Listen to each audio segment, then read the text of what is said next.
అందరికి నమస్తే అండి.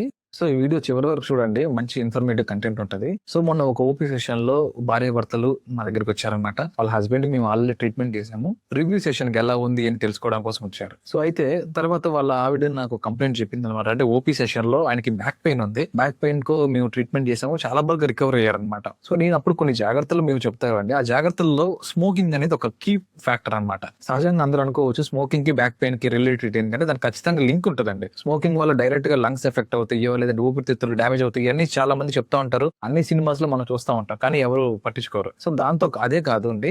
స్మోకింగ్ చేయడం వల్ల బాడీలో ఉన్న సర్క్యులేషన్ అనేది తగ్గిపోతుంది. అది కండరాలు ఎఫెక్ట్ అవుతుంది, డిస్కులు ఎఫెక్ట్ అవుతుంది, ఓవరాల్ బాడీ మొత్తాన్ని ఎఫెక్ట్ చేసే అవకాశం ఉంటుంది. సో నేను వాళ్ళకి క్లియర్ గా చెప్పానప్పుడు చెప్పినా కూడా మళ్ళీ రిపీట్ అవుతుందని చెప్పి వాళ్ళ వైఫ్ నాకు కంప్లైంట్ చేశారనమాట. సో నేను ఈ వీడియో ద్వారా అందరూ చెప్పేది ఏంటి అంటే, మీకు గనక స్మోకింగ్ అలవాటు ఉంటే ఖచ్చితంగా ఇది ఆపడానికి ట్రై చేయండి. ఎందుకు అంటే ఇది ఒక్క చిన్న ఊపిరితిత్తులకే వచ్చే ప్రాబ్లం కాదంటే ప్రతి బాడీ సర్క్యులేషన్ మొత్తాన్ని అండ్ బాడీ సిస్టమ్ మొత్తాన్ని ఎఫెక్ట్ చేసేది ఈ స్మోకింగ్ అనేది. సో మీకు గనక బ్యాక్ పెయిన్ గానీ డిస్క్ ప్రాబ్లం రిలేటెడ్ గా ఏ ప్రాబ్లమ్స్ ఉన్నా స్మోకింగ్ అనేది ఒక ఫ్యాక్టర్ ఇన్వాల్వ్ అవుతుంది అని గుర్తుపెట్టుకోండి. ఈ వీడియో గనక ఎవరికైనా మీ ఫ్యామిలీ ఫ్రెండ్స్ లో ఎవరైనా ఇలాంటి అలవాటుతో బాధపడుతున్నట్లయితే వాళ్ళకి షేర్ చేయండి. వాళ్ళు ఖచ్చితంగా ఎంతో కొంత ఉపయోగపడుతుంది. Thank you.